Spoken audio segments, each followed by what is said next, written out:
Oh, stop it already. Thank you.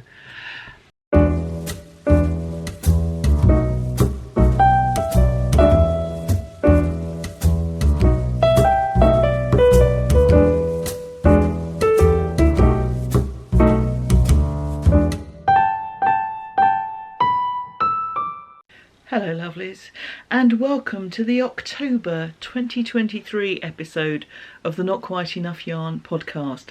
My name's Leslie. This is a podcast recorded on the south coast of the UK, based around yarny things, so might be spinning, might be knitting, crochet, a bit of machine knitting this month, whatever I fancy getting into really. Thank you for being here. You're very welcome. Whether you're new or returning, good to see you. Thank you for watching. I record throughout the month and then put things together, and this podcast goes up on the last weekend of every month. I also do a weekly vlog, which is just kind of life general. I kind of show knitting stuff in passing, but if you want the detail, then that's what we're here for. Anything that I'm making that's hand knitted, I will put the details in the notes below. For example, this is based on the Pure Fuzz by Skein-Deer Knits, and I made this using scraps of 4-ply or fingering weight yarn plied with some fine grey boucle that I had. So you will see this a lot. There may be another one of these in the pipeline because I've got plenty of the boucle left. And I use this sweater a lot, so you may well see it again and see another one quite similar. If you want to contact me, you can add a comment below, or on Ravelry or Instagram I am Knitting or Death, and on email I am notquiteenoughyarn@gmail.com. So if you want to get in touch, you'd be more than welcome.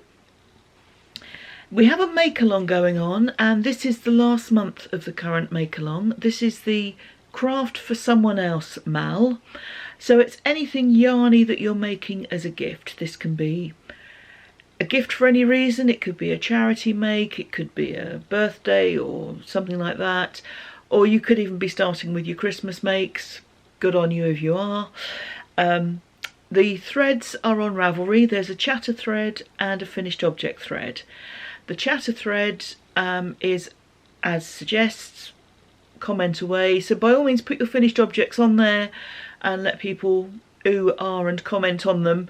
But you can also put on there, you know, what do you think of this colourway, or has anyone else tried this pattern, or anything that you want to kind of get engaged in a conversation with. That was almost a sentence, but hopefully you know what I mean. The finished object thread is for finished objects only, and it's no chatter on that one, so just put your picture up and let it look gorgeous. The prizes, I will draw the prizes next month because the make-along finishes at the end of October and this podcast will be up a couple of days before the end of the month.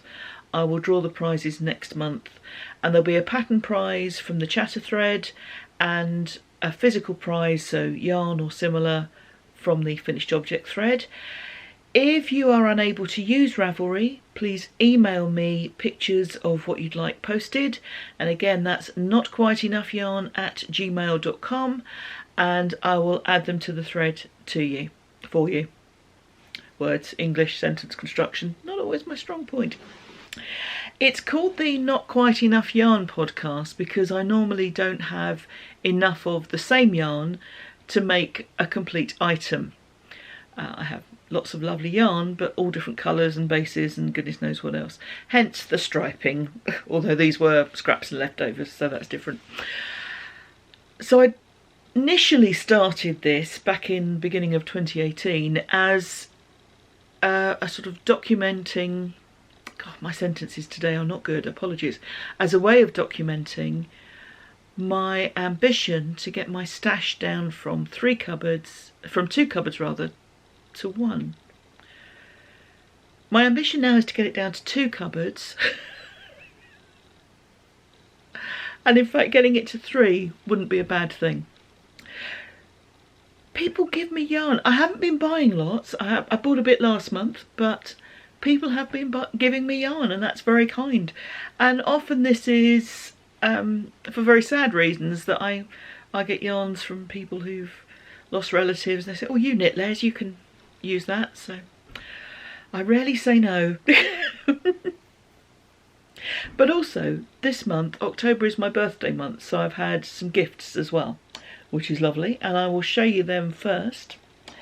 So a couple of fibre gifts. This was from a friend of mine, and this is a fabulous bat from Hairy Dog Crafts, and I'll put their details in the notes below.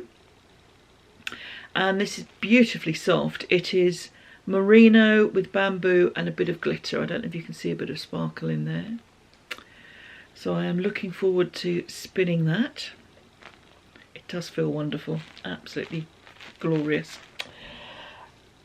I also, from himself, who is a generous man as we know, got a couple of things from Witch Crafty Lady, and regular viewers will know that Witch Crafty Lady, I am very fond of her fibre and yarns, and he got me both for my birthday, which is very kind. So this is what Almas calls her sit and spin packs, and what she does is takes her fibre, her roving, and drafts it for you.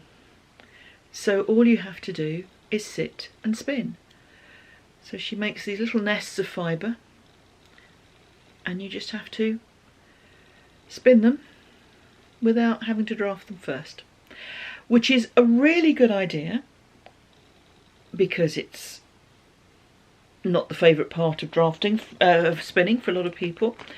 But also, although I've been spinning for a little while, I consider myself a relatively inexperienced spinner. I'm largely self-taught from books and YouTube, you know, the way a lot of us learn a lot of stuff, so no criticism on that. But I've never had someone sit down with me and say, this is how you could do this, or this might be a better way of doing it. So to have this pre-drafted fibre is a very good way of me knowing what drafted fibre should feel like. Now, I'm not unhappy with what I've produced in the handspun area, but it is nice to have this from someone who is an excellent spinner, because Almas's handspun yarn is rather gorgeous, and just take tips from those who know what they're doing. So be very pleased to sit and do that. And Almas also dyes yarn, and she had some posts on Instagram when she'd finished her exhibitions and shows for this year. She had a sort of stock clearance, and these came in my direction. They're showing a little bright, particularly these reds are showing bright. They're showing sort of pinker than they are. These are all Corriedale sport weight, and I'm the one that's forever saying, oh, sport weight isn't a UK standard, but it can be. Well, it's not a UK standard, but it's not as if there's a shortage of patterns for sport weight yarns, is there? So this is all Corriedale Sport, and I'll run through the colours. There's 240 metres per 100 grams in each skein.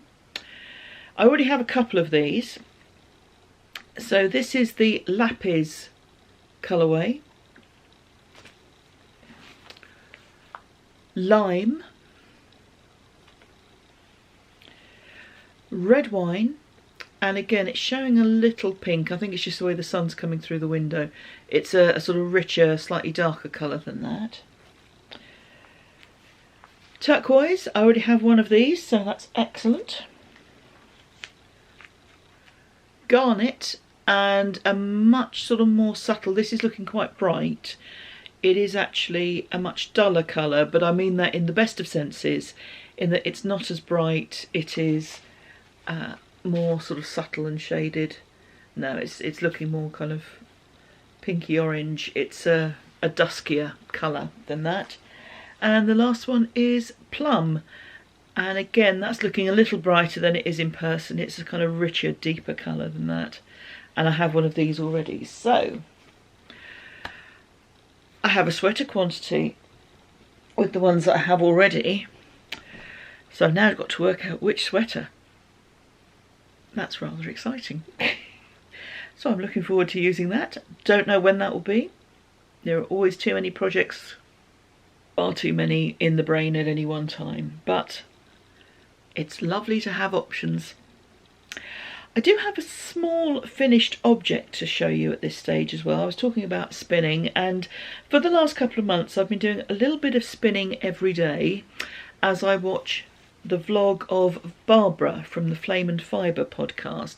She does a daily vlog. It's somewhere between kind of 10 and 20 minutes normally, and that's a good length of time for me to just do a little bit of spinning, a little bit every day, and a little bit of something every day gets a lot done over a period of time. So I'm pleased with how that's working out. The last spin I completed, or last but one rather, was from a bat which had been given to me as a Christmas gift by my husband's family. And as soon as I'd finished spinning it, I thought I'd really like to knit that. I'm interested to see how it would knit up. So I did. These are based on the Grey Paradise pattern, which is a drops pattern, and I'll link it below. It's a freebie. I'd recently made a pair of these mittens for my father, and I thought that's a useful pattern. The original pattern is garter stitch and knitted flat. When it's small circumference, I am more than happy to knit flat.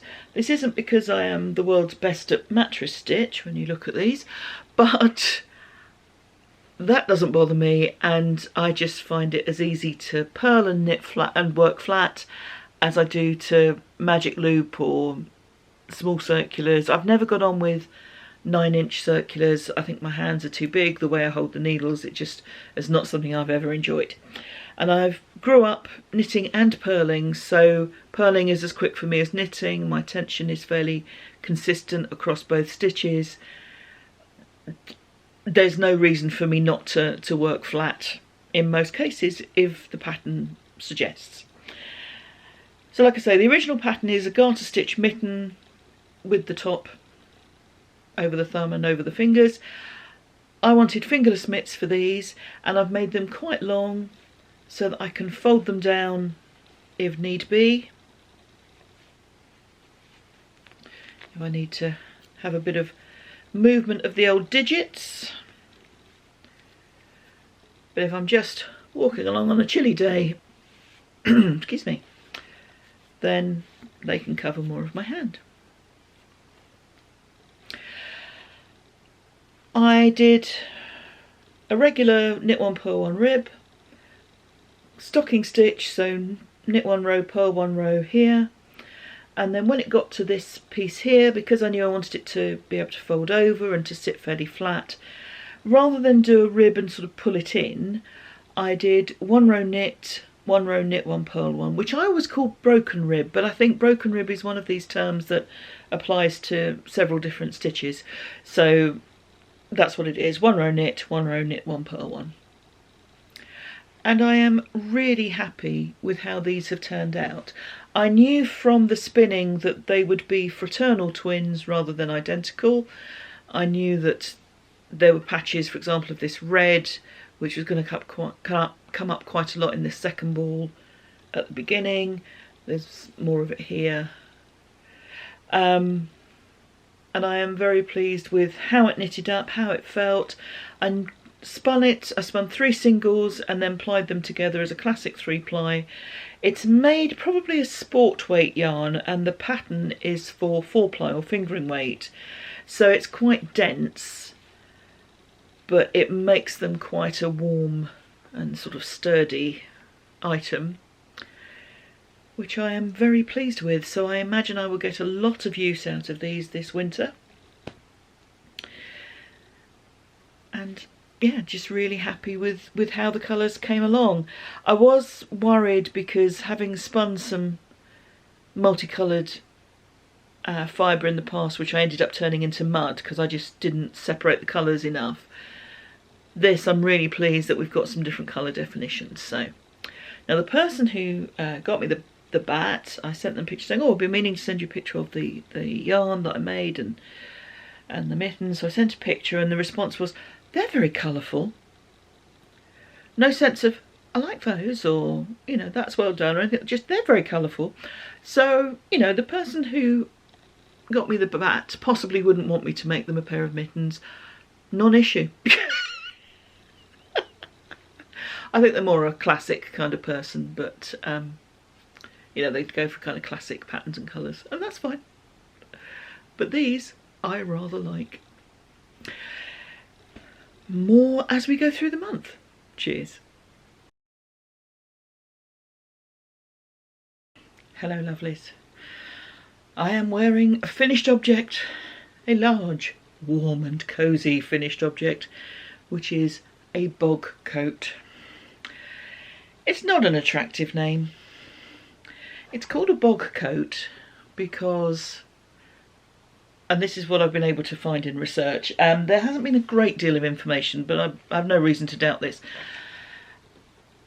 An item of this construction was found in a bog in Denmark, and having been in a bog, it was preserved, because stuff that's in bogs is preserved because there's no oxygen and the conditions are such that things are preserved.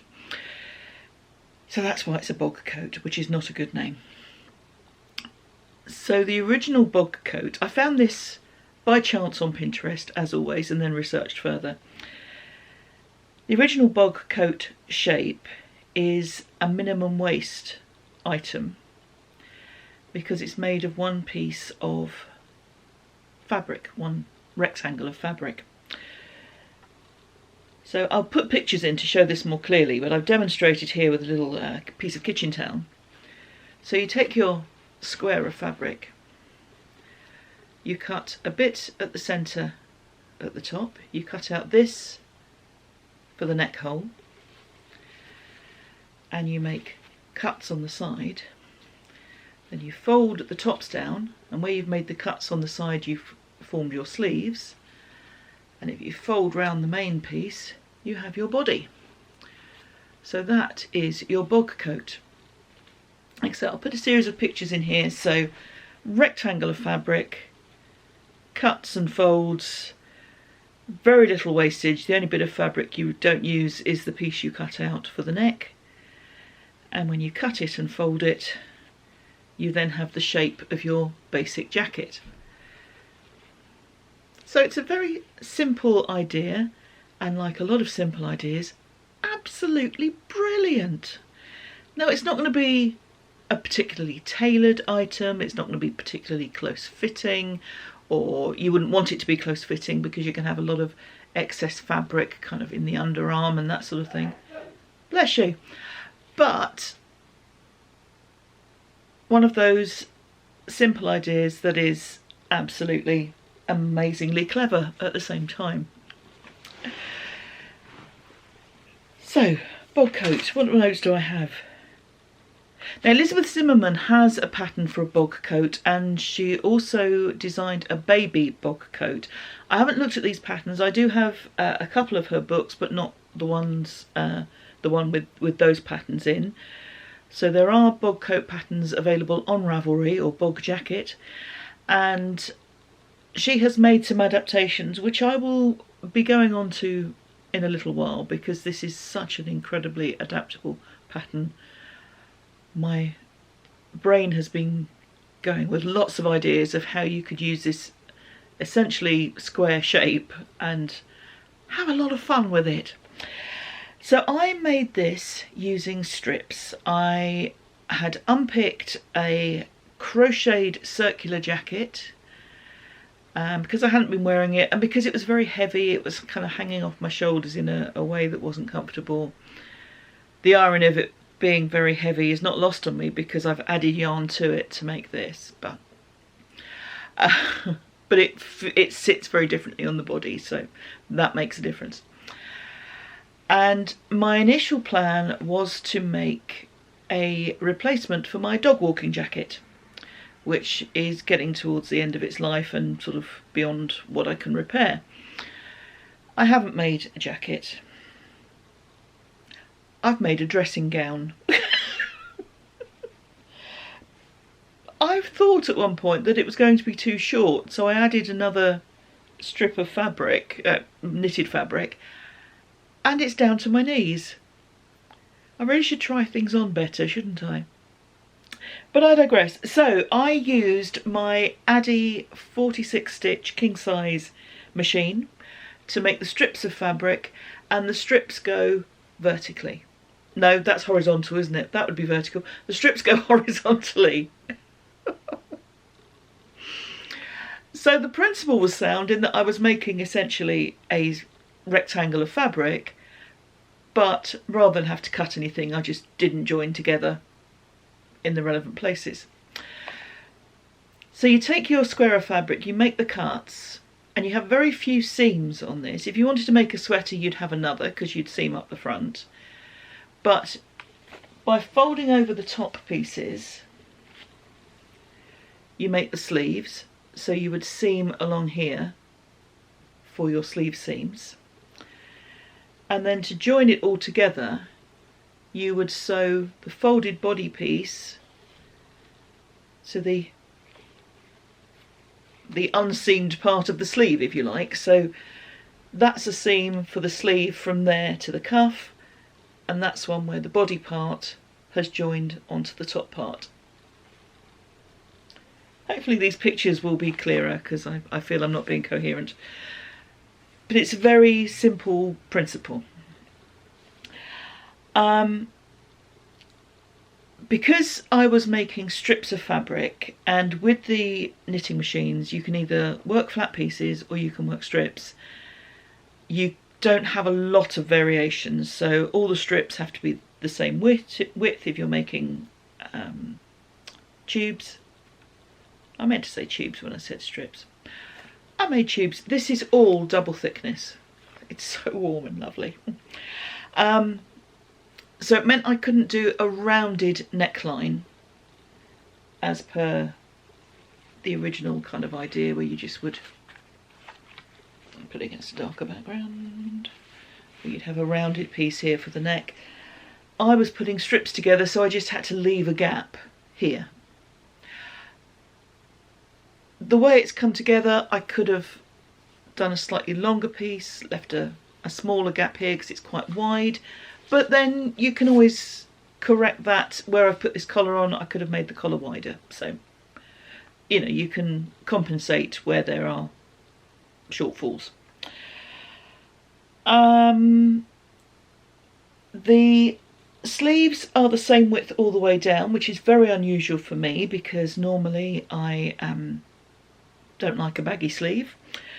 So I sewed them together, picked up hand knitted rib, and I also decreased during the rib as well. So there are 3 strips making up the sleeves on this for me, and on the joins I've got some decreases going on just to pull the cuffs in. So although they're a little bit more of a balloon shape than I would normally have, because the cuffs aren't flappy, I find I can work quite comfortably with this on. The neckline, again, once I'd sewn things together, I just picked up stitches from either the sides or the ends of the tubes, and this is also a doubled neckband. The circular machines are roughly equivalent to a 5mm needle on DK or worsted weight yarn on my gauge. So I picked up stitches with a 5mm needle, worked some rows. I decreased where the seams were joined because you have that sort of right angle there. So I decreased, then I knitted straight for a while, and then I increased on the other side so that it would lay flat when I sewed the other side on. So I knitted up, folded in half and sewed down. Did the same with the fronts, and because it's completely straight and my body isn't, I decided to put some short rows in just to give a bit of sort of kick room, if you like. Not that I have it done up all the way down, but just to give a bit more space for movement when I'm walking. So I think I need to put another popper in here. I got myself some poppers that made me very excited because they're purple as well. I just was looking on eBay because I needed some large poppers. I didn't want to put buttons in this, I wanted press studs, and I was looking for large ones because I've only got small, you know, sort of 1/4 of an inch or smaller, and it gave me a colour option, so I got some lilac-y purple ones because that makes me happy. So I do have a spare, so I think I'm going to put it in between here. I've got pockets as well. These are also made of tubes that I just picked up stitches by hand, then did a cast off row and then just sewed them on. So that was all very simple. I'm so happy with this, probably because I'm so cold and it's so warm. The yarn for this particular bog coat, as I say, I unpicked from the circular jacket that I'd made. These are mostly worsted and DK weight yarns in a variety of fibres.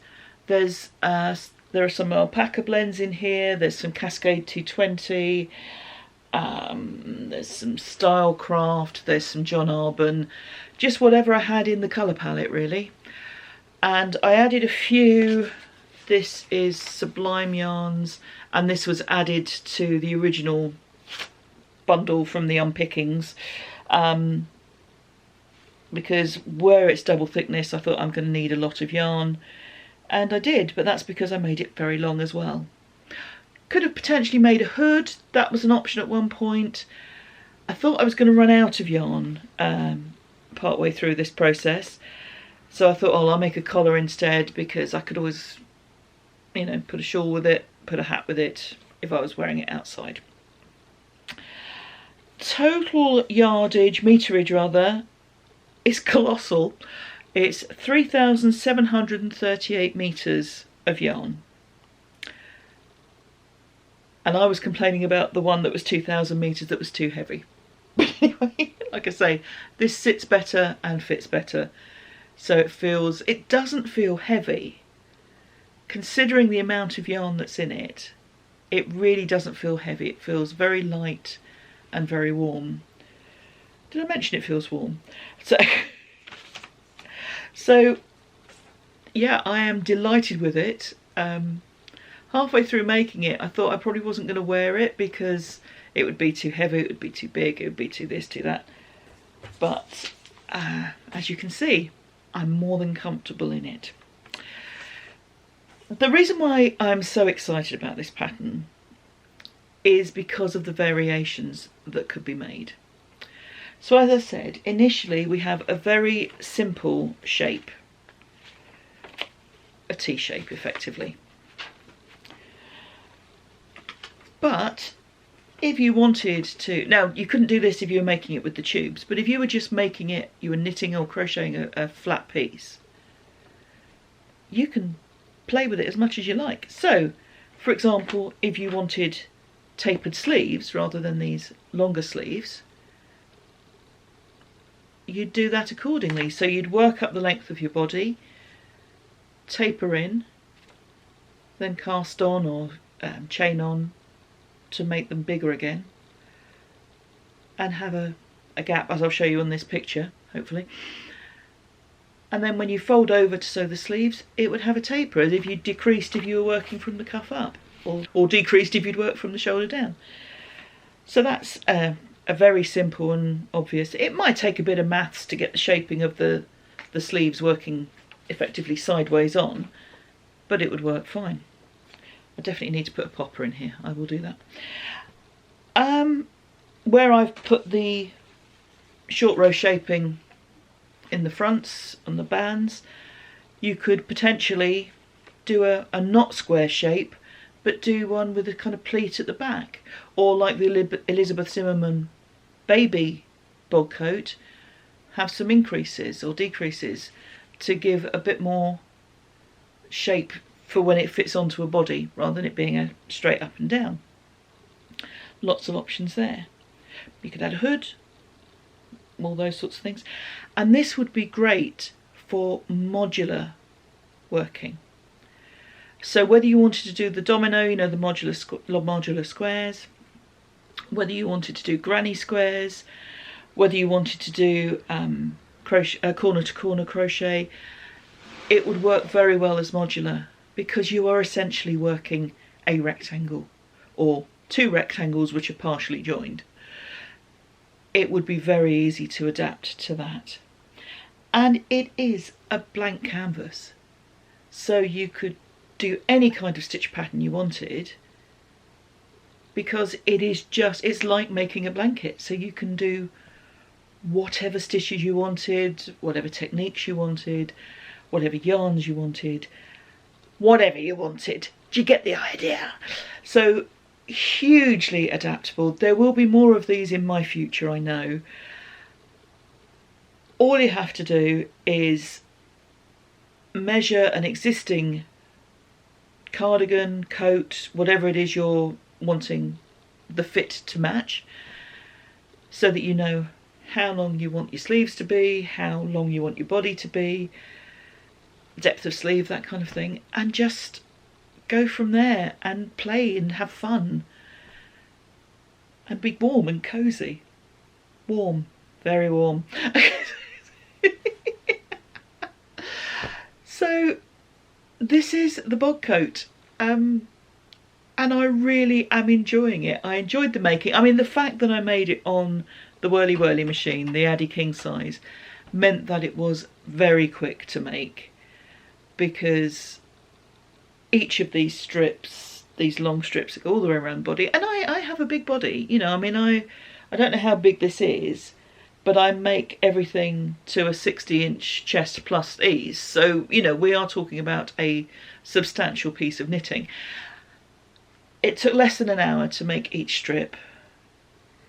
The longest bit was the bit over this last weekend, where I was doing the neck edging and the button bands and the seaming together and those sorts of things. But again, if you were doing granny squares, or you were doing a C2C crochet, or you were doing the whole thing in garter stitch, you wouldn't need to faff around with as much edging, because you could just edge it as you go. It would be so easy. If you wanted to make a sweater, just sew this together at the front, put a second seam in, or an extra seam in rather, and there you have a sweater. So such an adaptable pattern, and one I will be using a lot, I'm sure, because I just think it's a great, what shall I make kind of project. I'll start this and see how it works out. I think it's one of those.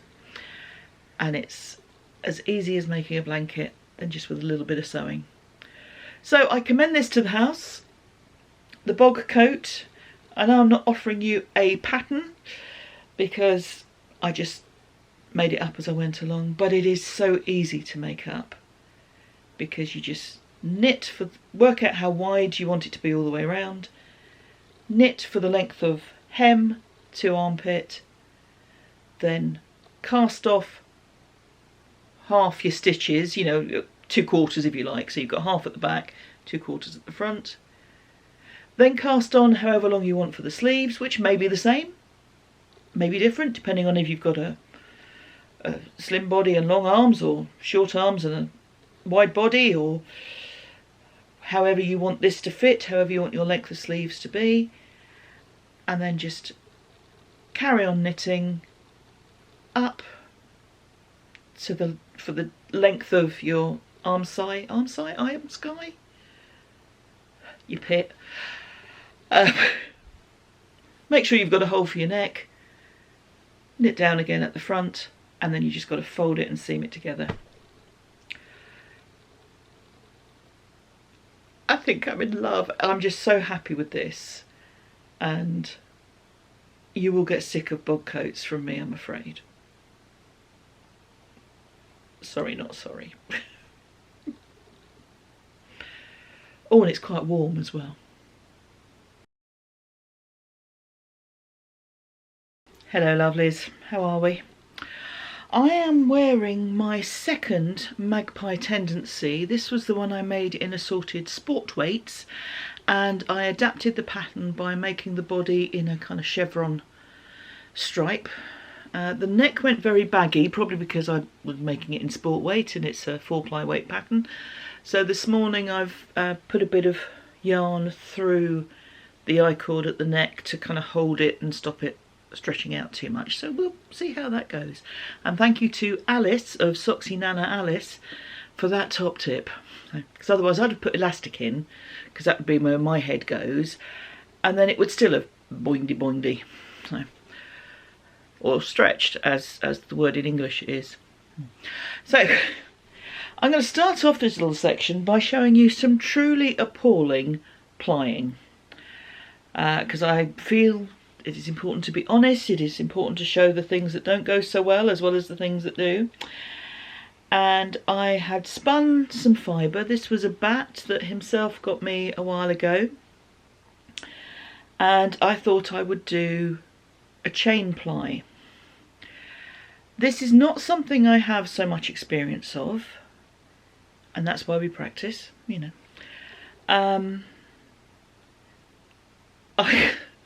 I was just getting in a right old pickle, frankly.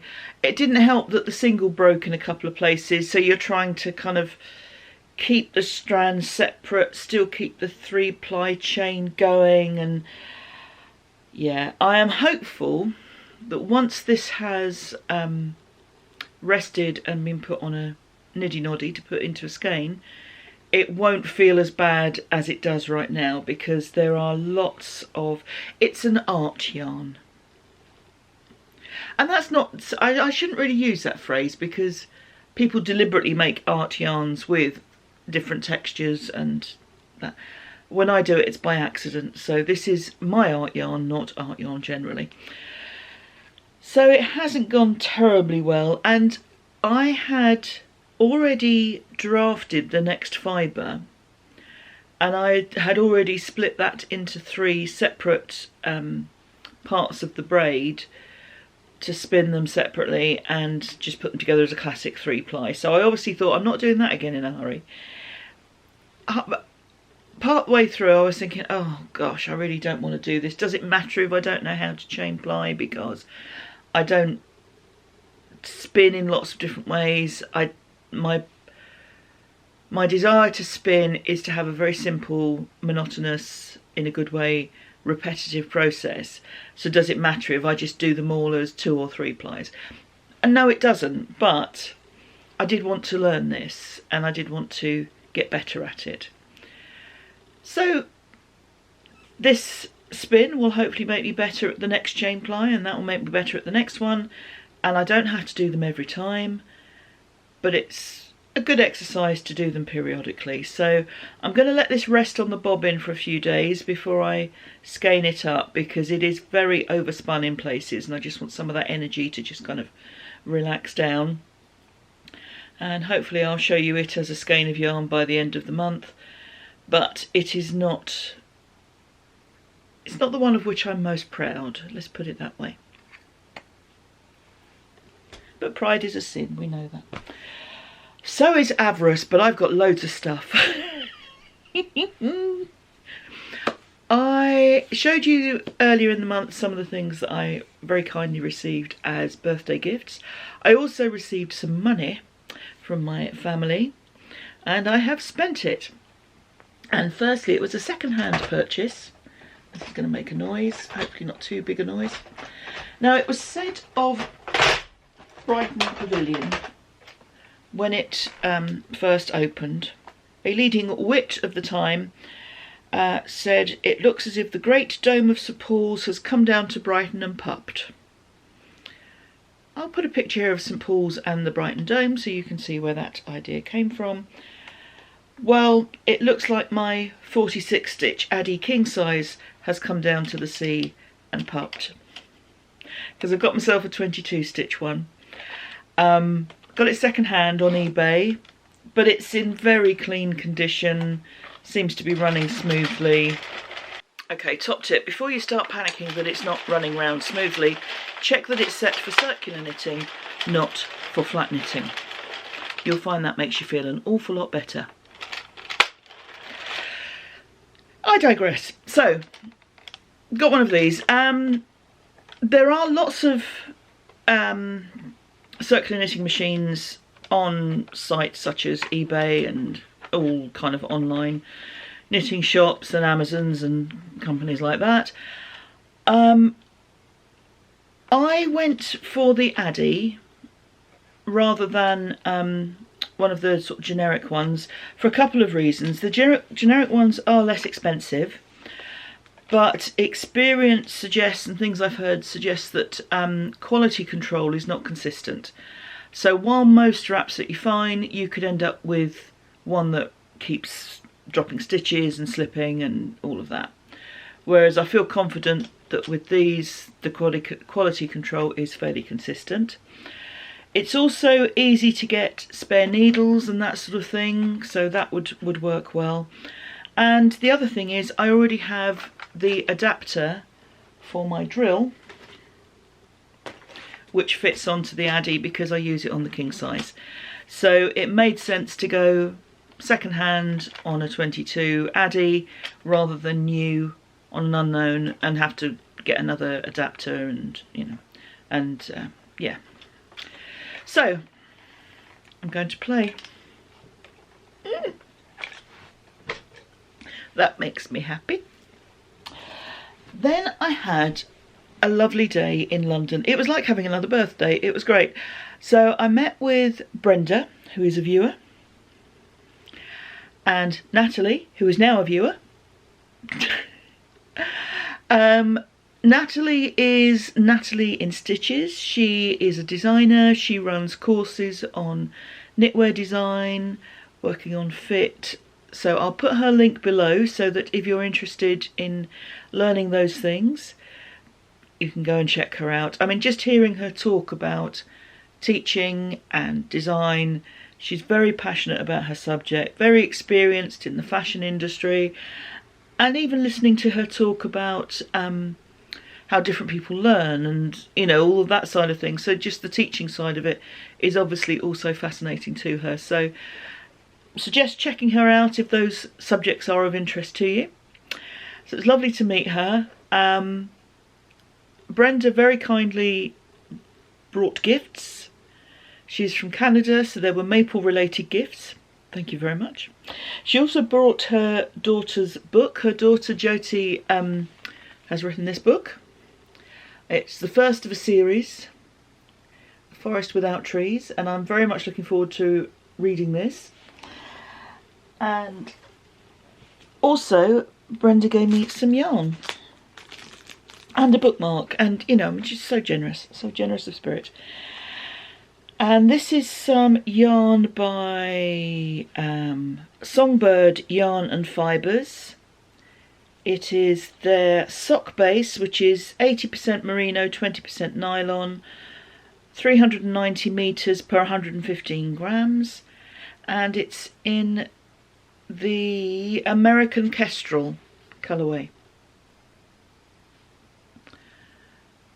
That's showing up. It's a little, the oranges and yellows are showing up a little stronger. The blues are kind of pretty much there, perhaps a bit blown out. There's sort of more black in there and that sort of thing. But lovely yarn, lovely feel to it as well. So we met, we chatted and knitted for a while. Then we went and got something to eat and chatted for a while. And then we went to Beautiful Knitters, which is a yarn shop in Pimlico in London. And it was kind of nearest to where we were based at that point. Natalie and Brenda also have sewing in common, and they'd already been fabric shopping down Goldhawk Road. So we went yarn shopping instead. And Beautiful Knitters is a lovely shop. And I got 3 yarns. Well, I got 4, but one of them was the prize for the make along. And thank you to Lynn for claiming that. So they've got a good selection of different dyers and yarn companies, and they swap them around periodically as well. So I was there a year ago with Barb. Hi Barb. And some of the yarns brands they had then they're still carrying, others they've changed out for others. So the first one is, I've got two with a Miami vibe. One of them is actually called Miami Vibes. This is obviously the colours that were drawing to me, but you'll see that we have a return to jewels as well. So this is a German company called Schwedenrot Yarns,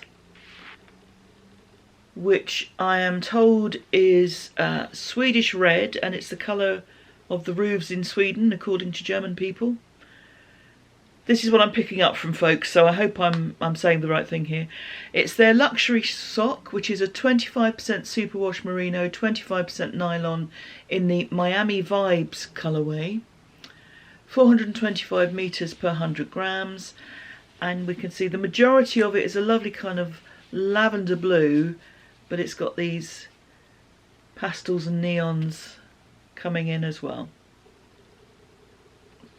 So very pretty yarn, and one that, you know, when you're in a yarn shop and you sort of walk past and there's one yarn that kind of keeps calling out to you, it was this one. So it's a Danish company, and I'm going to mispronounce this, I'm sure. Slisleriget. It'll all be linked below, and apologies for my one language approach to life. It's 100% merino, 100 grams, 366 metres in the Miami Beach colourway. And so you've got these lovely yellows, peaches, pastel teals, just really pretty. But obviously I couldn't go pastel all day. So this is Unique from Earth Yarns. 100% extra fine merino superwash, 400 metres per 100 grams. It's a self-striping yarn. I'm not going to make socks out of it, partly because there's no nylon and partly because I don't really make socks. But I will find something lovely to do with this. I wondered about Entrelac, and I think it was Dr. Evelyn who said she'd tried that and it hadn't worked for her. So I'm not sure. I'll have a think. I still might give it a go and perhaps vary the number of stitches in the blocks and that sort of thing and just see how we go from there. But rather lovely.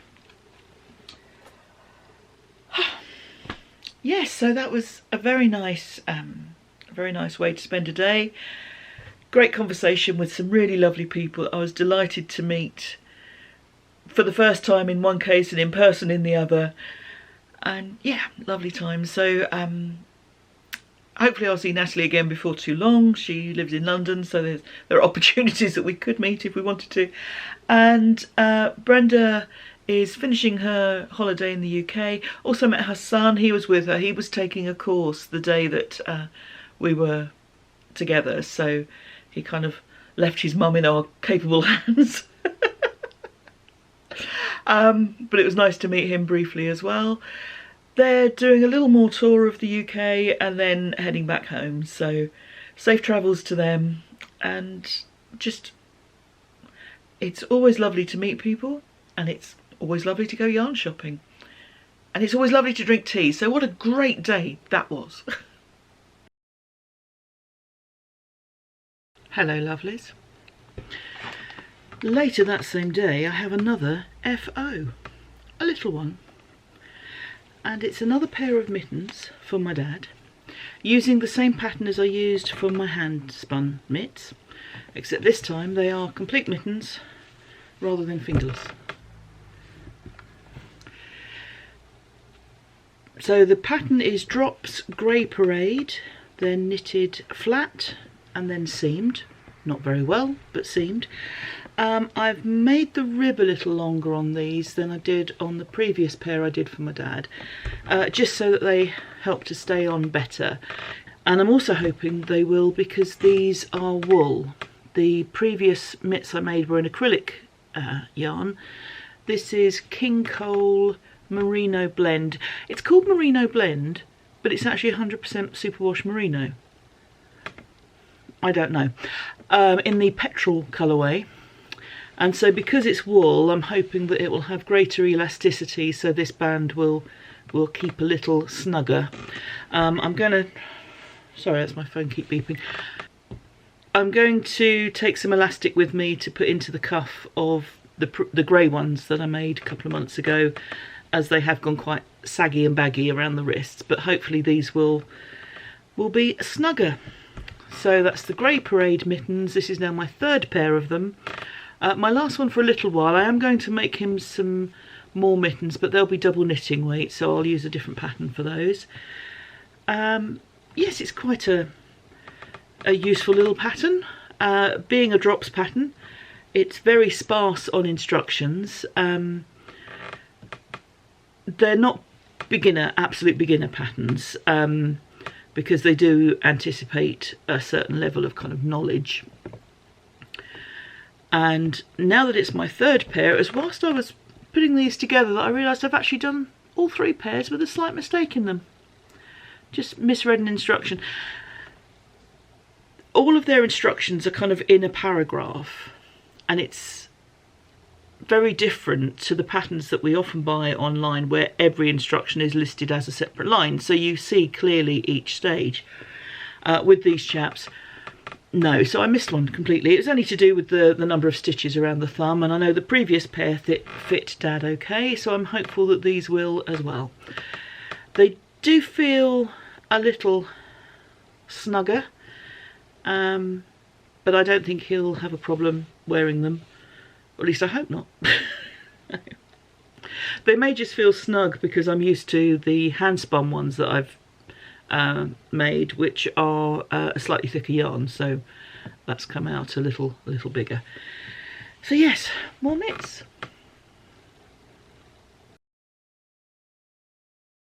Hello lovelies, excuse the wet hair, it's in the morning. You're used to this if you watch the vlog. I am giving you an update on that chain plied yarn. This is the skeined, soaked, thwacked and reskeined yarn. I've certainly taken a lot of the twist out of it. It's not too bad from that point of view. It's hanging quite straight, which means it's fairly balanced. Still fairly appalling. Still lots of pigtails and bits that shouldn't be there. Also very uneven. I mean, I've written it down as a wraps per inch of 12 to 14, but could be anywhere between 8 and 16, I think. So yes. So what was the fibre? What was the fibre? It is. I haven't destroyed it. I've just, you know. Corriedale, Shetland, Merino, Bamboo and Sari silk. 102 grams of it. The Sari silk also included the odd bit of stellina or glitter of some descriptions. There's a little bit of sparkle in places. And it's come out at 127 metres ish for 100 grams and about a sort of DK weight. Now that's not many yardage for a DK weight. It is quite dense in places because of the way that I was spinning it. It kind of coiled round itself. It's not going to be splitty except in the places where it is, you know. So as I hoped, not as desperately bad as I feared. Still not great, but that's why we practice, that's why we practice, that's why we practice. So that's that skein done. Just a reminder that next month YouTube are changing the way that they do adverts. So if you start to find adverts appearing in the middle of these videos, I can only apologise. I will have no control over this. At the moment I have settings, I just do skippable ads. Basically I do the minimum of advertising that I can. That is changing and I don't know yet how that's going to be, what that will look like, but sorry, skeined yarn, there we go. That's the way things are going, and it's a frustration, But YouTube, unless you choose to be a premium member, YouTube is free to watch and it's free to upload videos. And I do earn a very small amount from advertising, which then pays for prizes and postage and that sort of thing. So given that it is free to use, I can't really complain if they then change the rules a bit about how they make their money. But I can still be cross about it, and I will. Whether that will happen on old videos, you know, so I mean at the moment it's October 2023, these rules are coming in next month. If you were to be watching this video in December, whether that would retrospectively have a change in the advertising structure, I don't know. Again, apologies if the ads are annoying. I am trying to put as few ads in as I can, but the control is going out of my hands on that one. That is nearly it. Just a reminder that please get any remaining entries for the MAL into the threads by the end of the month. So what's that, Tuesday? And if you're partway through a project, put it in the chatter thread. It will still count, you know, that's fine. So thank you to everyone who's taken part. There are some beautiful projects there, and it's lovely to see what we always suspected, that knitters are very generous people. So thank you for that. I'll probably do the December MAL again this year. I'm thinking of not doing Vlogmas, which means you are spared the singing. I will still do the weekly vlogs during December, but just in terms of headspace and time, that's probably not going to happen this year. What I suspect is that I will record a little bit every day, but then just put it up as a weekly vlog. Just the admin around the videos can sometimes be quite time consuming, and as you know, I've had a lot of stuff going on this year, so I'm going to give Vlogmas a rest for this year. There are plenty of other people doing it, and you will have a lot of fun watching them. And like I say, you're spared the singing, so every cloud. So and my mate Mandy, very glad that I won't be singing this year. I mentioned my thoughts to her and she said, well, that's a relief. So, all right, Mad. So I think that's it for this month. Thank you so much for being here. Thank you for all your thoughts and comments. Thank you to everyone who is part of this community. I am very grateful to know you virtually, actually, just by a username. Very grateful to have you here. So have a good month, everyone. Take care. We know that the world appears to be going to hell in a handcart, so I hope that everyone is safe. I hope that if you're a Jewish or a Muslim person, you are not getting repercussions because of the acts of other people who have nominally the same faith as you. And all we can do is hope that peace can be restored wherever you are in the world. So. Sorry, that bit of a buzzkill at the end, wasn't it? Let's finish with a dance. Sorry, being very silly now. Have a good month. Thank you for being here. I'll see you Friday if you watch the vlog, and next month if you watch the podcast. Take care, everyone. Thanks a lot. Bye-bye.